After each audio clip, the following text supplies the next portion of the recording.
I followed my wife to catch her having an affair on video, but I was shocked by what I found when I snuck in. My name is Jonathan and I have never felt such intense anger in my life. The kind of anger I am feeling is something that no one should ever have to endure. I found myself wanting to confront two people at this very moment. So why am I so angry? I will explain it all. It started about 5 weeks ago when my wife started undergoing a noticeable transformation like a chameleon right in front of my eyes. She started rejecting intimacy, including the physical aspect of a husband and wife relationship. This immediately raised suspicions, as I once had a girlfriend who cheated on me, and that experience taught me some painful lessons. This immediately raised my suspicions, as I once had a girlfriend who cheated on me, and that experience taught me some painful lessons. I never mentioned my past experience with the first woman in my life to the now second woman. I doubt it would have made a difference.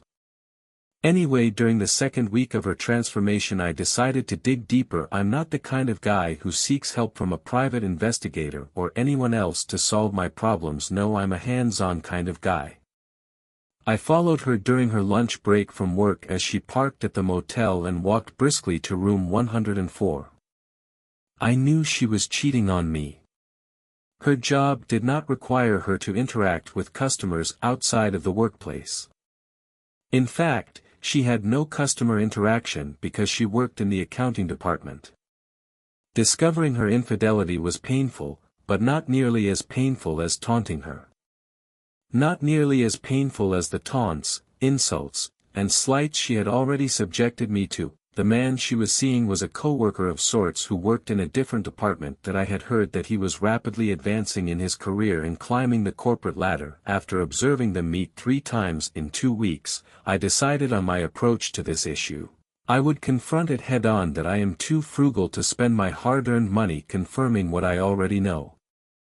I was too frugal to spend my hard-earned money confirming what I already knew, so I waited now, knowing that just behind that door was my wife in the arms of another man. It was going to be a close call. I had to confront them, gather evidence, and in my current emotional state I could still pursue a legal claim for alienation of affection. Her employer would also face severe consequences for allowing this to happen. My guess was that Mr. On the Way Up would soon become Mr. On the Way Out. I needed photographic evidence, and then I had to serve my soon-to-be ex-wife with divorce papers. The locks on our house were being changed. As I stood there, having paid the locksmith just before I left home, I had reorganized all of our joint finances and divided them equally. I had also canceled all of our credit cards. Over the past 2 weeks I had taken various steps, and now the final upheaval was about to unfold. I can't say for sure how Simone will react. I believe she will be relieved that I am no longer with her. I think she will be relieved that I am no longer with her. I think she will be relieved that I am no longer with her. I think she will be relieved that I am no longer with her. I believe she will be relieved rather than upset, although guilt may weigh on her shortly. My attorney, who has extensive experience with divorce, assures me that the guilt will fade as soon as she hires her own attorney. Do I love her, you may ask? Well, right now I despise her utterly and openly, yet deep inside I'm engaged in a profound inner struggle. I am struggling with the idea that she really loves me and that this is just a terrible mistake on her part, a lapse in judgment that we might be able to repair, but I know logically that it will not happen. I cannot accept a woman who would betray my trust. There is not a shred of trust left in me for her. The love I still feel for her is the part that has not had time to come to terms with. The motel manager gave me the key to the room. A $100 bill and a promise not to damage the place was the price for the key. He is a decent guy, and I am sure it is not his fault that my wife and her lover chose this place for their secret meetings. He mentioned something about his ex-wife and how there were some similarities between us. I inserted the key. I quietly opened the door and stepped into the room, leaving it slightly ajar. I aimed the camera and entered the room completely. I love this digital camera, I thought to myself. I'm so grateful she gave it to me for my birthday 3 months ago. She yelled at the guy to get off her and he was furious. I tried to get up, furious. He tried to get up. I took several more pictures, capturing her in a compromising position. Simone was crying, trying to cover up, while he persisted in his foolish actions, I was secretly hoping he would make that choice, which made my next move feel quite natural. "Who are you? Get out of here before I kick your butt," I declared. "I am her soon-to-be ex-husband, whose butt is about to be kicked." "I don't think you're going to kick mine." I moved to the side as he approached, setting the camera down and turning slightly to the right. I allowed him to come up on my left. Releasing the camera, I began to turn quickly and in. His feet lifted off the floor from the force of my anger, pain, and just a hint of fear. I was afraid I would lose control and hurt him, and he just wasn't worth it. I must have been angrier than I realized. I bent over. I heard Simon Ego going on and on about something, and then I turned to face her. She suddenly fell silent, fear choking her voice. I could tell she had never seen me like this before, and I must have looked quite different from the man she had breakfast with this morning. "Well, enjoy the situation. He's all yours now. I want nothing to do with your deceitful ways." She sat there, tears streaming down her face, trembling and hugging herself. She couldn't meet my gaze, something I had noticed happening more often lately. She glanced at me as I stood over her lover, and I saw her tremble, but her eyes didn't stay on me for long. "Here are the standard divorce papers. I'm filing for divorce. The locks on the house have been changed. I've set up a bank account with your share of everything. You've been served, and we're done. Thank you." I turned and walked away, hearing her pleading with me as I walked out the door. "Wait, let me explain. Please, Jonathan, please." I kept walking. I couldn't let her see my eyes at that moment. They were filled with tears. And I knew that if I turned back I might weaken and deviate from my plan. Too much had happened, and I had too many problems to reconsider. What once was is no longer. When I got home I found the locksmith waiting patiently. He had changed all 3 front door locks and the garage. I thanked him for the quick job and gave him a $20 tip. I sat at the kitchen table and reflected on the years we had spent together. I couldn't understand why Simon had changed, or why she suddenly saw me as less than what she used to be. I could not find a single reason for her actions. What I did know was that our relationship had come to an end in the span of 5 weeks. The pain and the words had turned me into a different person. Unfortunately, Simone seemed to have missed this change, as it happened just as I had missed the changes in her. The phone rang, and I checked the caller ID to see that it was Simone's mother. I answered, and she asked, "John, what is going on?" Simone came over here in tears and said that she had ruined your marriage. "What happened?" I replied. "Well, Doris, it's like this. Simone is going to ruin your marriage." "Well, Simone will have to tell you the details, but in short, I found her in a motel today and served her with divorce papers." Doris sounded perplexed. "Why, John, I don't understand this at all," I explained. "Look, I'm really sorry, Doris, you know how much I love you and Sam, and..." Tears streamed down my cheeks. I really cared for Simone's parents. They had been incredibly kind to me in all the years we had been together. I heard the pain and confusion in Doris's voice, and I was deeply touched. I was grateful that this conversation was taking place over the phone. I did not want them to witness my emotional state. Doris persisted. "John, can't you two work this out somehow?" I replied somberly. "I don't think so, Doris. This is a major issue. One of those life-changing events that shatters everything." A solemn silence followed on the other end of the line as Doris tried to process this sudden and upsetting news. I sympathized with her, especially since we had just had dinner with Doris and Sam the night before, and Simone had been so affectionate in front of her parents. It had surprised me that we had argued on the way to their house, and of course I had gotten the cold shoulder on the way back.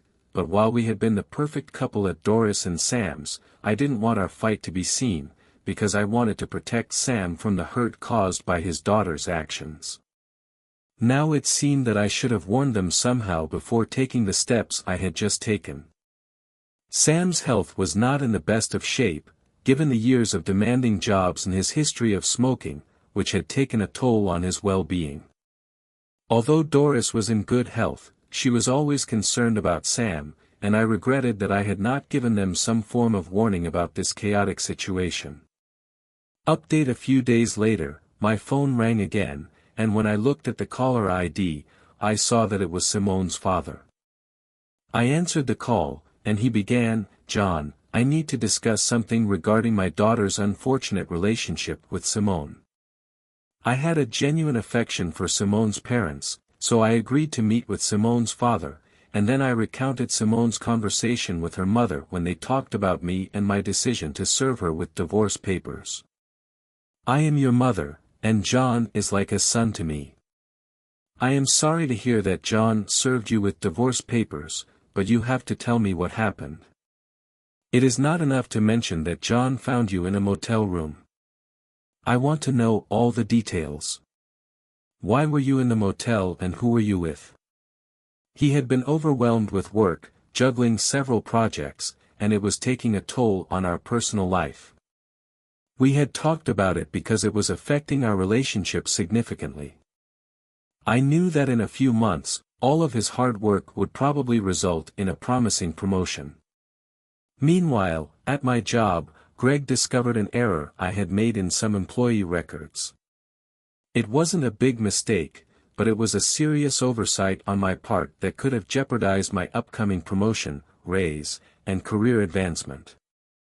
Greg, being the kind of man he is, used this information and essentially blackmailed me into meeting him for lunch one day. While I wasn't thrilled about the situation, one thing that made me agree was the fact that Jonathan and I hadn't been getting along well and our intimacy had dwindled over the past 6 months. It wasn't until that first meeting with Greg that I realized that I, too, had been missing out. Jonathan had been my only partner and I had never been with another man. Our first meeting with Greg took place in his office during lunch. Everyone had left as usual and I stayed behind. A small bottle of my favorite wine, along with some cheese and crackers. Our lunch breaks usually lasted an hour, and colleagues would go to local restaurants or street vendors to eat. I would usually grab something quickly from a street vendor's cart and then find solitude in the park. That first day, no one seemed to notice our absence. Greg turned out to be much kinder than the first impression I had of him as a vicious blackmailer. By the end of that lunch, I had engaged in activities with Greg that I had never done with my husband. We had just managed to patch things up before our co-workers returned and I left his office feeling less angry with him than when it all began later that day. As I tasted his presence on my lips, I couldn't help but think about the next time. It was an unexpected thought that revealed my desire for Greg once again. During these encounters, he began to make negative comments about Jonathan. Over the next 2 weeks, a pattern emerged. While we were intimate, Greg would say hurtful things about Jonathan. He even suggested that Jonathan might be cheating on me, given the state of our relationship at home. Over time, I began to belittle and criticize Jonathan to everyone but you and Dad. I was afraid that you and Dad would see through me, so I pretended to be a loving wife when you and Dad were around. Just before the motel rendezvous, Jonathan and I were distant and Greg and I had moved from an affair to a full-blown relationship. Greg suggested that using a motel would be a safer way for us to meet until we could come up with a better plan. His wife was becoming suspicious and he believed that someone at work might have noticed how often we were together since we worked in different departments. We never discussed leaving our spouses, it never crossed our minds, we were simply meeting. For physical gratification, I failed to see that there was love, respect, and understanding with Jonathan. I gave up those qualities for physical gratification, lust, and the way Greg dominated me. Jonathan respected me and would never take anything without my full consent. Greg, on the other hand, took whatever he wanted and ordered me around without any real love, his wife. Meanwhile, I let my emotional connection with Jonathan wither in favor of the excitement I experienced with Greg. Looking back, I realize now that I made the biggest mistake of my life 10 weeks ago, and there is no way to go back and fix it. When Jonathan walked into the room that day, he caught me off guard. As Greg stood up, I looked into Jonathan's face and saw a complete stranger. There was a look in his eyes I had never seen before. Jonathan began taking pictures of us as Greg stepped off the bed, muttering something I couldn't catch. Jonathan calmly placed the digital camera on the nearby table where he was standing, what happened next left me stunned. Greg began advancing toward Jonathan, who was standing next to me. The next thing I saw was Greg flying about 2 feet into the air before landing on his back. Jonathan's eyes met mine and I couldn't bear to look at him any longer. I tried to cover myself with the sheet, feeling frightened, embarrassed, and most of all, deeply ashamed. I was scared, embarrassed and overwhelmed with shame. Suddenly, Jonathan turned and walked out, picking up the camera from the table. Later I took a long shower without checking on Greg. I didn't care if he was alive or not. The motel manager came to check on the room. That's when I learned that Jonathan had bought a key from him. The manager looked at me with disdain. He told me that he had caught his wife with another man in a room similar to the one Jonathan had rented, which was the real reason he had rented the room. He informed me that I had really messed up. He didn't have to tell me, I already knew. I had just thrown away the best thing I ever had in my life, all because I got caught up in my affair and foolishly believed I had something special. The next day she arrived at work and 3 men were waiting in my office, the company president, the human resources manager, and a man who I had never met before. They inquired as to how Greg and I had become involved, and I explained everything, holding nothing back. I could see the looks on my colleagues' faces as they walked by the office, the same looks I had seen when I arrived that morning, and I knew I would be fired by the end of the day. However, I was wrong. First, the our representative made sure that the initial meeting with Greg had been a form of blackmail, then they made me sign some documents about Greg and myself. I was out of the office and on the street before lunch. The company could not retain me, but because of Greg's initial blackmail they had to give me severance pay, otherwise I was fired. Greg was escorted out of the building by security and turned over to the police. It turned out that he had been involved in other illegal activities that came out during questioning. Greg was in serious legal trouble. Greg's wife left him, took their 3 children, and returned to her parents' home in the East. Greg was in jail awaiting trial. At first I was asked to testify, but when I spoke with the district attorney, she realized that my testimony would probably do more harm than good, so they decided not to use me as a witness. I would testify in Greg's defense. When I explained that I would be testifying about how Greg had first coerced me into being close to him and then drove a wedge between my husband and me, even he concluded that I would not be a valuable witness. "Mom, I honestly don't know how I managed to make such terrible decisions," her mother replied. "Simone, you have made one of the biggest mistakes possible. You have not only disappointed your parents and yourself, but you have also betrayed your husband. You, young lady, have completely ruined 2 marriages and shattered the love of your husband. They were good people and I felt sorry that they had been dragged into this mess." Update: I understood that if I had warned her parents, Simone might have gotten a heads up and I wouldn't have gotten the necessary pictures. Well, I didn't really need them for court unless her lawyer became confrontational. In the event of a confrontation, the pictures would be presented, along with sworn testimony from 6 different people about her involvement. I hesitated to call it an affair. I'm not sure if Simone was really in love with this man or if she initially participated willingly. Her father's testimony suggested that Greg may have had some leverage over Simone in the beginning.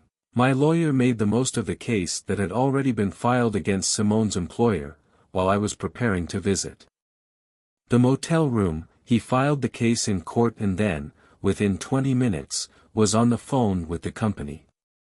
Of course, they were also in denial, but my lawyer mentioned these affidavits and suddenly the company took a different stance based on what my lawyer told me. I knew that Simone, her lover, and possibly others involved would probably be fired the next day unless they could come up with a reasonable excuse for their behavior. As for me, I knew that the alienation of affection case against Greg was strong given his employer's actions. That we had affidavits from 3 of his co-workers and 1 of hers.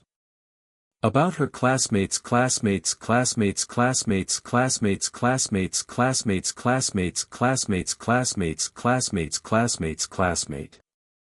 We had affidavits from the motel owner and the cleaning lady, for a total of 6 witnesses of sorts, along with my pictures as concrete evidence that the affair was taking place on company time. Greg had realized that they were becoming too conspicuous. He was also aware of the company's policies regarding workplace relationships and ethics, and my lawyer had gathered a lot of information on this front. I learned that Simone and the other man had been together for a little over 5 weeks by the time I sensed that something was amiss, so Simone had been involved in this affair for just over 10 weeks. This affair had been going on for just over 10 weeks in total. When I confronted them at the motel, the moment I had found out about it 5 weeks earlier had been one of the most difficult times in my life. I had been through 3 of these moments before, and by now I hoped I would never have to go through another one as long as I lived. I left the motel room that day feeling more numb than ever. Simone was still on the bed crying and Greg was still unconscious.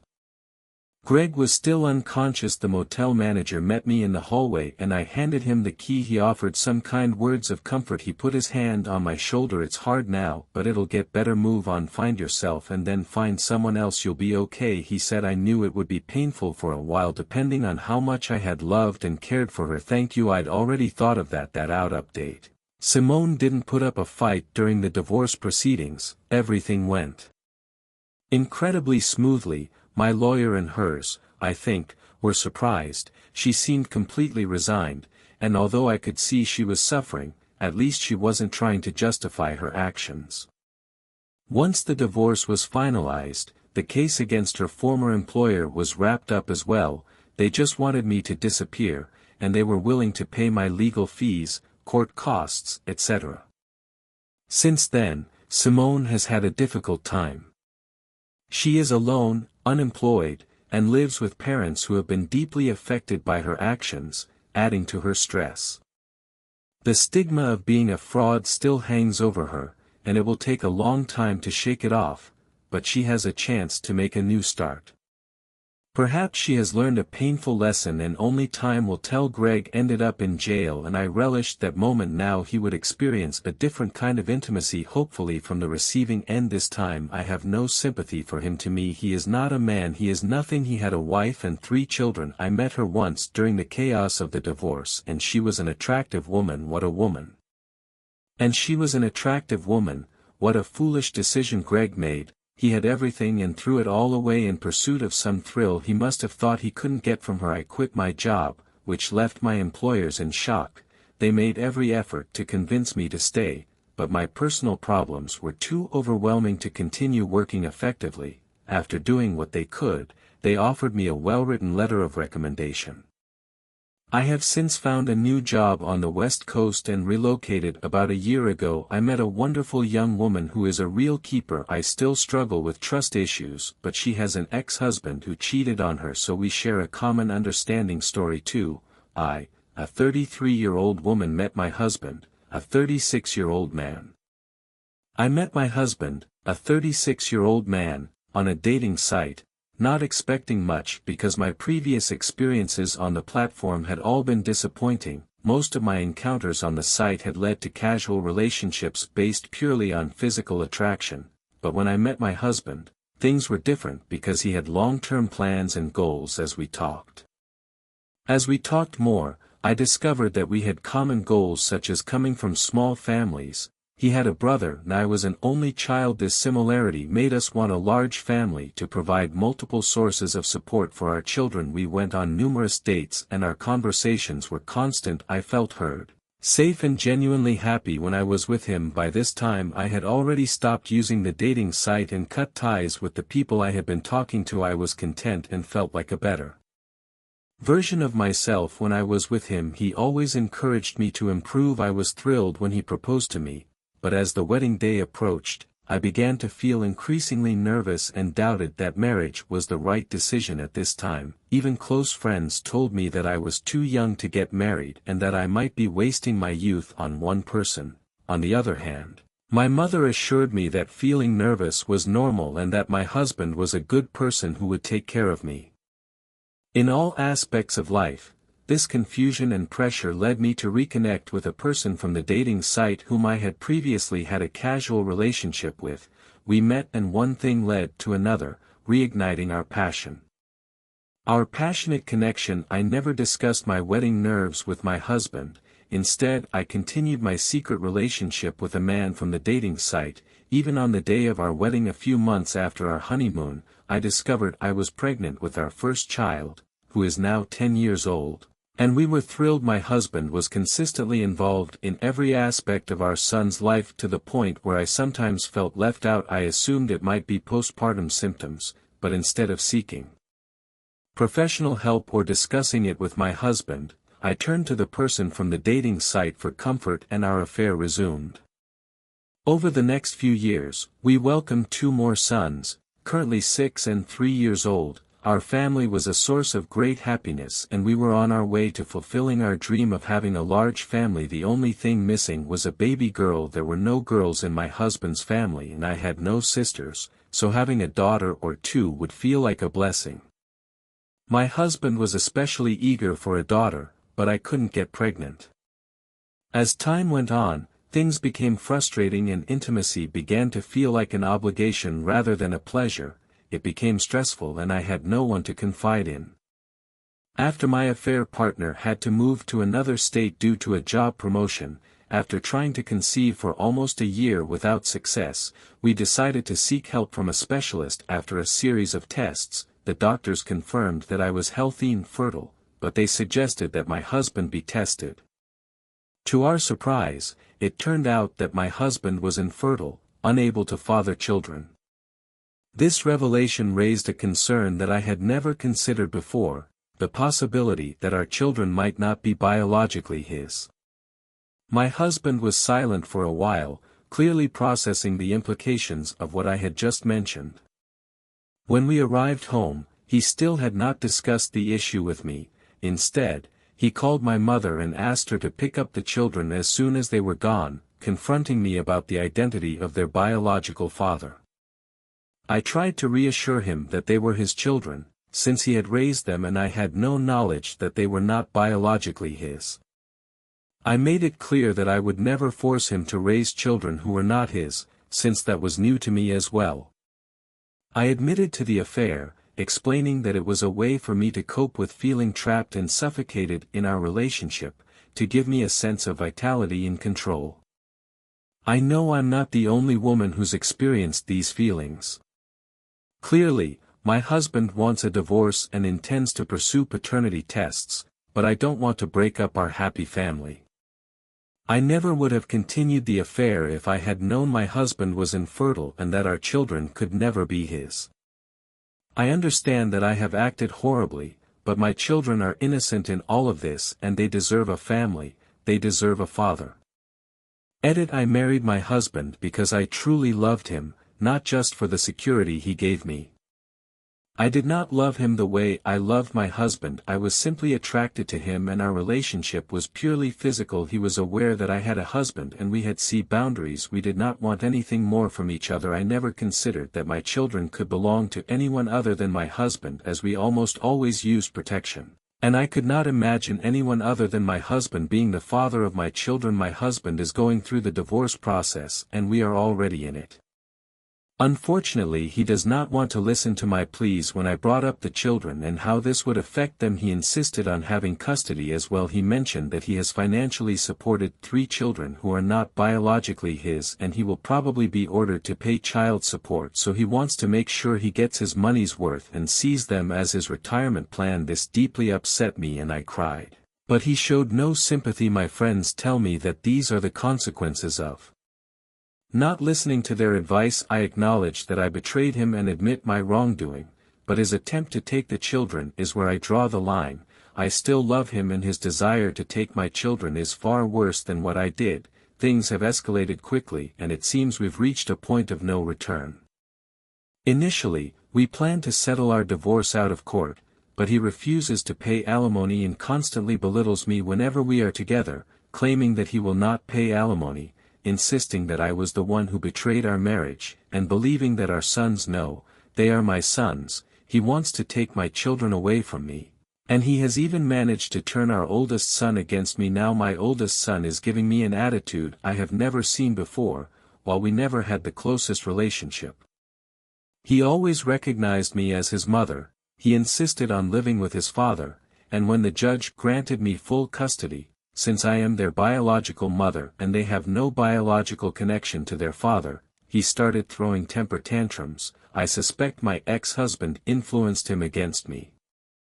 I suspect that my ex-husband influenced him against me. My life is currently spiraling downward and I am constantly stressed and frustrated. This subreddit is the only place where I feel treated like a human being. I have yet to receive the first child support payment and my son continues to throw tantrums demanding to be with his father. I am at my wit's end. I have managed to keep the house for the sake of the children, but it is becoming increasingly difficult to cover all the expenses as I do not have the income of a two-income household. I have filed for child support since he is the one who raised them and the only father they have known. He didn't object at first and agreed, but now he is going back to court for custody, but I have insisted that I don't have the financial means for another legal battle. I can't help but feel like a failure having to depend on him again and at the same time missing what we once had.